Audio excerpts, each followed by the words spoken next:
So since the first video, I've had a couple more hours of playtime with the WieldVR Onestock, and I wanted to kind of do a direct comparison against the Skol VR Tomahawk, which is this one here.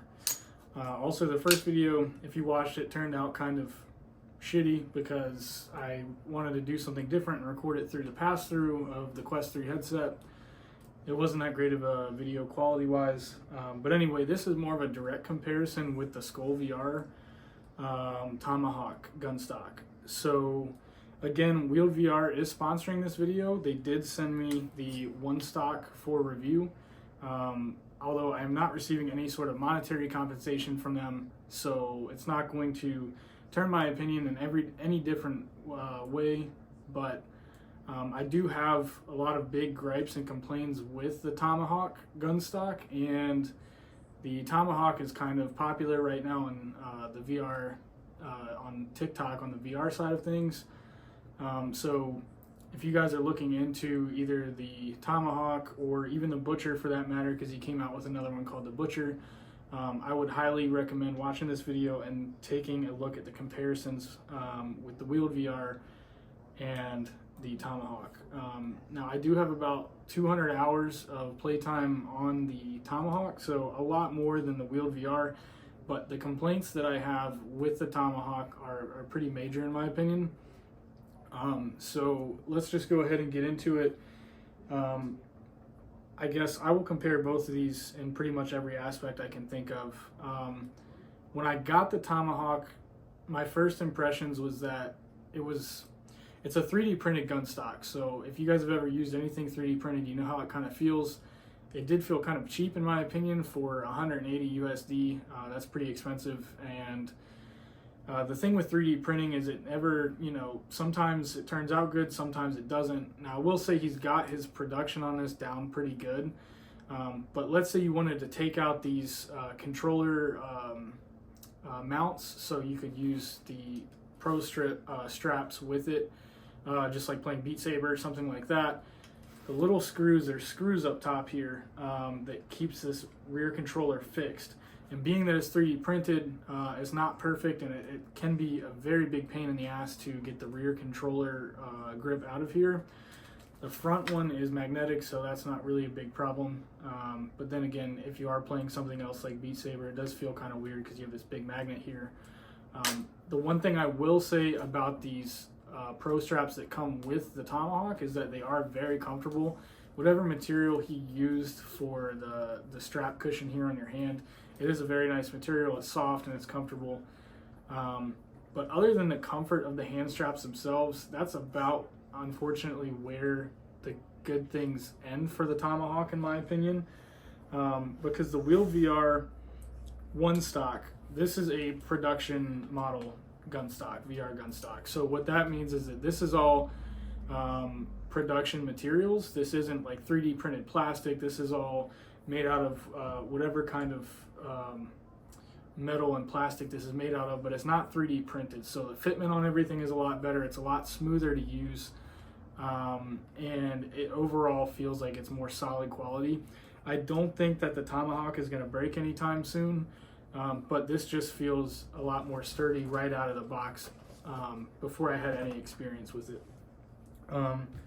Moving on to the features. So one thing that the creator of the Tomahawk and the Butcher uses about the adjustability and features is that he says you can use this gunstock to fit any kind of need, whether it be a pistol in this kind of short configuration. You flip out the stock a little bit this way for an SMG kind of configuration, or if you're using a rifle, you flip it out this way. That doesn't really go very far in my book, because at the end of the day, if you're needing to use different kinds of weapons in video games, you need to adjust the length of your front controller from the rear controller. All this does is bring it closer or further away from your shoulder. So if you're in the SMG position, it's really close to your shoulder. If it's further out, it's further away from your shoulder. But that doesn't exactly help the length of things, because the gripping points on guns in VR are different. So where a rifle might be further out like this, a pistol, you might need your front controller to be back here, and that's just not possible. With the Onestock, where this comes in, as this has a quick adjustment, this little lever here is what you use to adjust your length of pull. So if you were using like an SMG or something like that, you could have it shorter, and then like let's say like an MP5, it might be shorter all the way back here. And then you have maybe an AR or something like that, some sort of rifle, then you're gonna extend it out to here or wherever you need it depending on the grip point in game. And then if you need a sniper rifle, you can extend it all the way out to here and just lock it back in place very quickly. That is what you need in order to have the right grip points in VR for grabbing the forend, the front of the firearm. If not, it ends up being like completely off, like center of the gun, and it ends up screwing everything up. The fact that you cannot adjust the length of pull on the front of the Tomahawk, and you can adjust it on this from here all the way through here. That will fit literally any range of weapon. And then of course, the Onestock does not use a magnet system, so when you need to use a pistol or something like that, you have your sling on, you just drop it down by your side and pull your handgun out, and you're good to go. And that's just, the length of pull is just one thing in terms of adjustment for the Onestock. The controller, the cups themselves, like I said, they're not magnetic. You just kind of rest your controllers here, and just the pressure of keeping it on your shoulder is enough to hold your controllers in place. And I haven't found that fatiguing at all. But with the other adjustments with the Onestock, you can move the controller grips back and forward, and that's going to help with certain guns. Certain red dots might need to be at certain angles or certain scopes or something like that. Instead of going into the game's calibration system, a lot of the time, which I figured out today on contractors, you can simply just move your controller mount back and forth, and then that's going to provide you with a different angle that you need. And the cups also swivel in a 360. You can swivel these in a complete 360, so not only can you get a more comfortable hand position, but that can also, affect the angle of the certain gun that you're holding. So a big thing with this is that you don't have to go into the game's calibration system a lot. And especially if you're a Ghost of War player, their gun calibrator is absolute dog shit. So being able to just adjust this quickly is going to do what you need it to do to line up your sights in game without having to go to the calibrator much, if hardly at all. So not having to deal with that game in particular, Ghost of War, and dealing with their gun calibration system, and just being able to do it on the fly like this, it makes things a lot easier. The other adjustments that you're going to have, your cups, you can see these white screws here. You can slide the cup back and forth. The stock also has one on the rear. You can slide this all the way back here if you want, all the way forward. So you can adjust exactly where the controller cups are, as well as the stock is. You can adjust the position on the stock wherever you want. So that's already a lot of added customization there. Those are all things that the Tomahawk cannot do, because this is just one solid piece, basically of 3D printed plastic. Going into the sling adjustment, they have included quite a lot of sling adjustment or sling mounting points on this gun stock. So any place, you can see one here, you can see one here, where I have mine mounted on this side. Actually, the underside, I'm not sure if you'll be able to see it, but the underside of this stock right here has a sling mount point. There's one right here as well, and there's one right here as well. That's going to let you set up your sling, which is included with your purchase of the Onestock. That's going to let you set up your sling exactly how you want it. So I have mine set up to what I found is comfortable, to where when I need to drop both controllers, it just stays right here on my chest, and then when I need to pull it back up, I just put my controller back in the mounts, and I'm good to go. But having all those different points of attachment for your sling is very important in getting it really comfortable for you. And I will say that the sling that is included with the WieldVR Onestock, it is a very nice soft touch material, so it doesn't aggravate your neck or anything like that wherever it's resting on your body. And again, they include this, so if you go with something, if you're looking at something like the ProTube MagTube, you have to pay extra out of pocket for this sling system, or for the sling itself. So that's an extra $30 that you don't have to pay with WieldVR. So some further adjustments with WieldVR, you can adjust how far back your stock is. There's a little button here.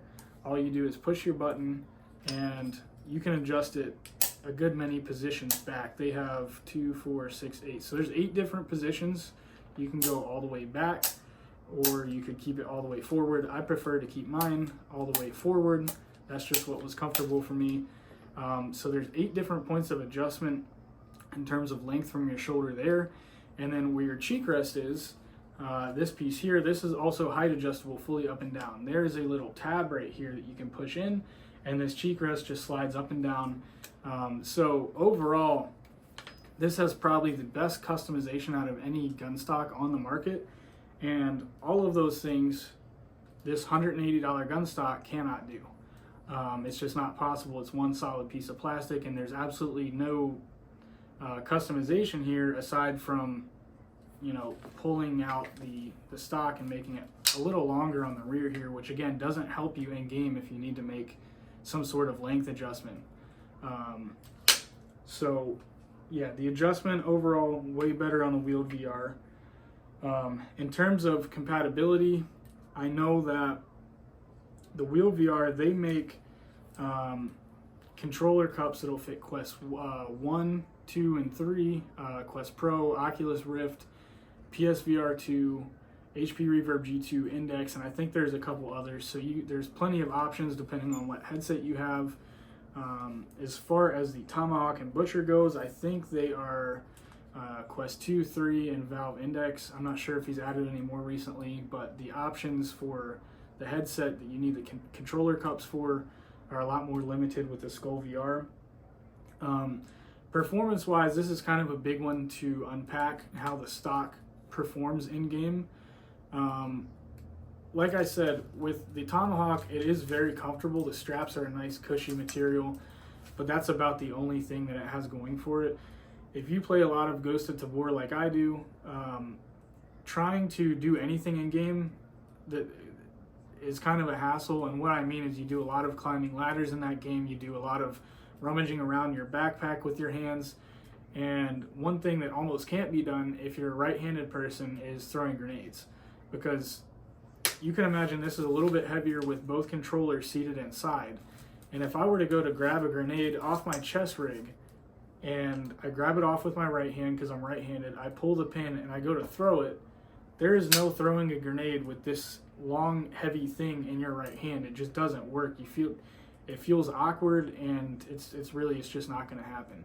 Now, you could try and throw it with your left hand, but if you're not ambidextrous, that's going to feel awkward and you might screw up your grenade throw. So throwing a grenade with this is impossible. I also had some issues with reloading. Sometimes the stock would get in the way of where the mag well was, depending on which gun I needed or which gun I was using.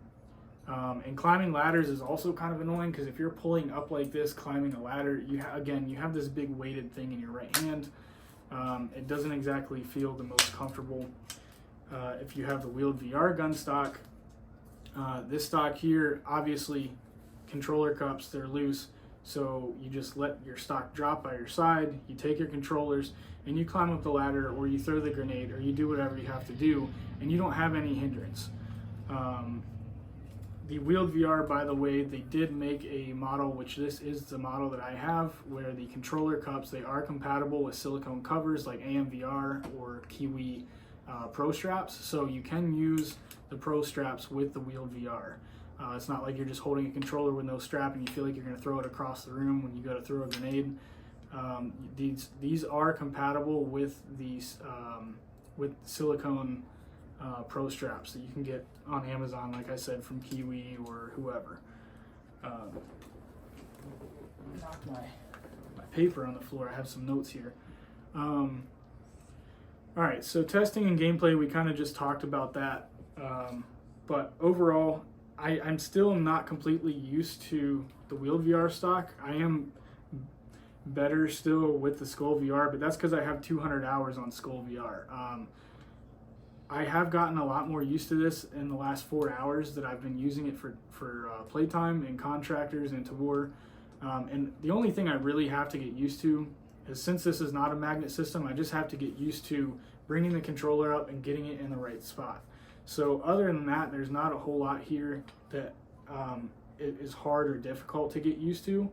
I really like all the adjustment points with this, and overall just the design of this versus the Tomahawk makes this way better in my opinion for basically any FPS game you're going to use it for.